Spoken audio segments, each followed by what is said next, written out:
تاسو له SBS پښتو سره یاست. په استرالیا کې د فوتبال روزونکي خورسند یوسفزای ستړی مشي. یوسفزای صاحب د 2026 کال د فوتبال نړیوال جام سیالي څه وخت او د څو ټیمونو ترمنځ پیلېږي؟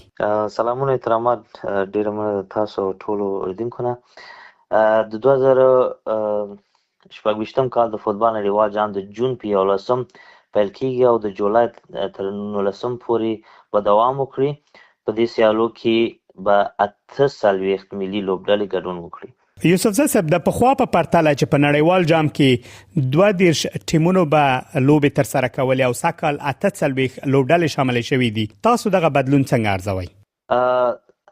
زما په نظر دا یو مثبت بدلون دی، ځکه فیفا هغه هیوادونو ته هم د ګډون فرصت ورکوي چې په خوای په نړیوال جام ته د رسیدو چانس کم درلود، خو پیاوړي ټیمونه دي. مونږ چې وګورو د افریقا مخکې 15 ټیمونه په ورلد کپ کې اوس 10 ټیمونه دي.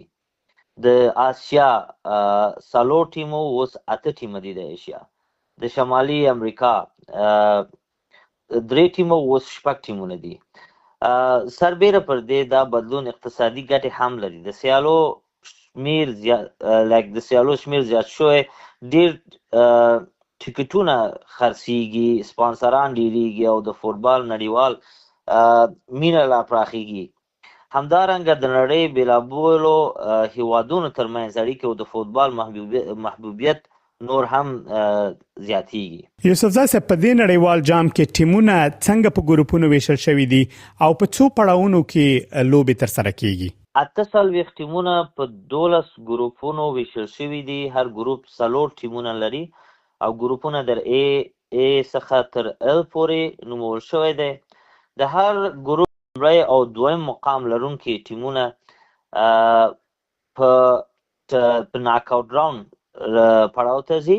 له دې سره 12 ګروپ او د دریم مقام لرونکي ټیمونه څخه 8 غوره ټیمونه هم بل پړاو ته لار پیدا کولی شي. تر څو ناک آوټ راوند پړاو لپاره 2 ټیمونه بشپړ شي، ځکه چې 4 ټیمونه 48 ټیمونه چې دوی 2 ټیمونه بل پړاو ته لاړ شي، هغه 40 ټیمونه کیږي. دوی د سلار جوړ کړي چې بل 8 ټیمونه هم دوی راوړي بل راوند ته چې 2 ټیمونه بشپړ شي. له 2 ټیمونه وروسته سیالي د ناک آوټ راوند په بڼه تر سره کیږي او بیا ځي 14 ټیمونو ته، همداسې 8 ټیمونو ته، همداسې سیمی فاینل چې 4 ټیمونه دي، بیا فاینل 2 ټیمه. یوسفزای صاحب ستاسو پاند کوم ټیمونه ډیر چانس لري چې نیمه پایلوب یا هم پایلوب ته لار پیدا کړي؟ زما پاند د نړیوال جام تر ټولو پیاوړي مدعیان دا ټیمونه دي: اسپانیا، ارجنټاین، انګلستان، فرانس، برازیل او پرتګال. خو چې دا فرست 2 ټیم چې زما په خیال دا فاینل ته بلاړ شي، زما په نظر سپین او ارجنټاین زما په نظر راځي. علت دا دی چې سپین کې لامین یامال، پیډري، رودري، موراتا دغه لوبغاړي لوبه کوي، او په ارجنټاین کې میسی، مارټینز دی، الوارز ډیر ښه لوبغاړي دي پکې لوبه کوي. او نور ټیمونه چانس ډیر زیات دی، د انګلند، د فرانس، د پرتګال او د برازیل. د پرتګال کې رونالدو هم بیرته راغلی، هغه لوبه کوي پرتګال کې. روبین دیاز دی، او په فرانس کې امباپه، عثمان دیمبلې دغه لوبغاړي دي. په انګلند چانس دغه لپاره زیات دی چې هاریکین هم لوبه کوي په دغه ورلد کپ کې. بینینګهام دی پکې، ساکا دی، فودن دی، رایس دی، پالمر دی. او په برازیل کې هم وینیسیوس جونیور، رودریګو، رافینیا، نیمار، ماکونیوس دغه ټاپ لوبغاړي دي چې دوی ډیر ښه تجربه لري او ډیر استعدادونه دي چې دوی کولی شي چې ټیم فاینالیست کې. یوسفزای صاحب ستاسو د خوښې لوبډله کومه ده او د خوښې لوبغاړی مو څوک دی؟ والا زما د خوښې لوبغاړی خو رونالدینو اوس اوس نو صرف د مربي لحاظ کوم ټیمونه چې ښه لوبه کوي د هغوی طرفدار او زما په خیال اسپانیا شاید فاینل ته لاړ شي او سپین به وګټي، ځکه چې ما خپل تخصص د فوټبال کې اسپانیا نه مې اخیستی. یوسفزی صاحب یو شمېر هغه کسان چې په فوټبال پوهیږي او مسلک یې ده د دې پوښتنې په ځواب حتما پوهیږي چې د افغانستان لوبډله ولې په دغه ورلد کپ کې نشته.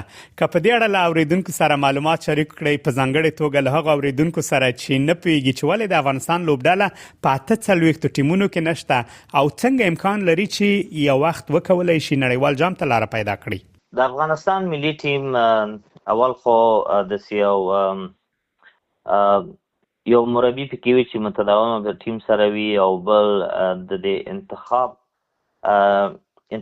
د سکاوټینګ په شکل د ټولو ممالک نه اوس په دغه کنډیشن چې موږ یو د ټول ممالک نه دوی سکاوټ کی، خپل سکاوټ کی، مربي باید لاړ شي سکاوټ کی، انتخاب کې ډیر ښه لوبغاړي چې د ملي په کاسه لوبه کولای شي، او د آینده لپاره د ملي ټیم لپاره چې موږ جام جهانی ته لاړ شو د دې یو خو ډیر ښه مدیریت غواړي، بل دغه د چې موږ په افغانستان کې ډیر ښه استعدادونه لرو.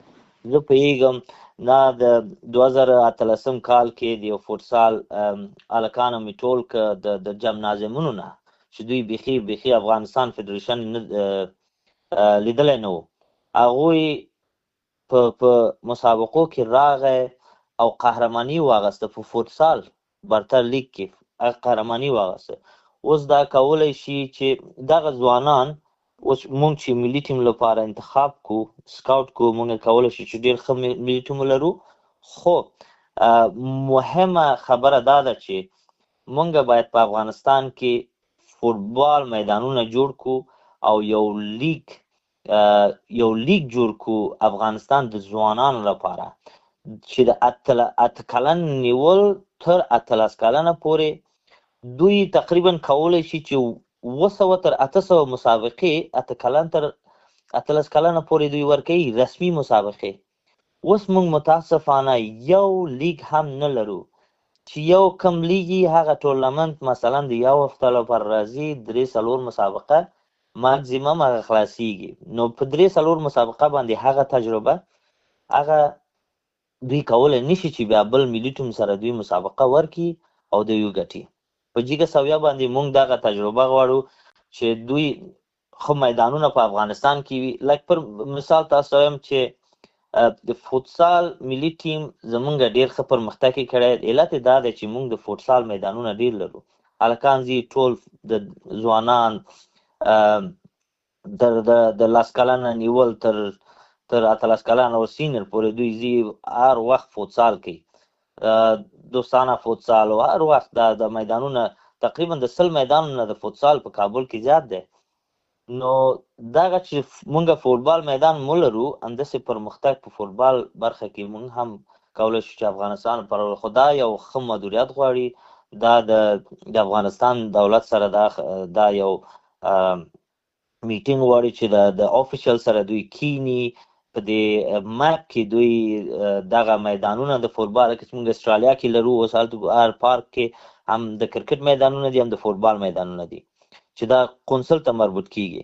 همداسې چې په افغانستان کې په کابل کې سپیشلی او په ټول نور ولایاتو کې چې داسې یو میدانونه جوړ شي او هر کلب ته د دوی مسؤلیت ورکړي چې دوی د 8 کلن نه ټیم جوړ کړي تر 18 کلنو پورې، نو انشاءالله افغانستان په آینده کې 100% په جام جهانی کې کولای شي چې راشي.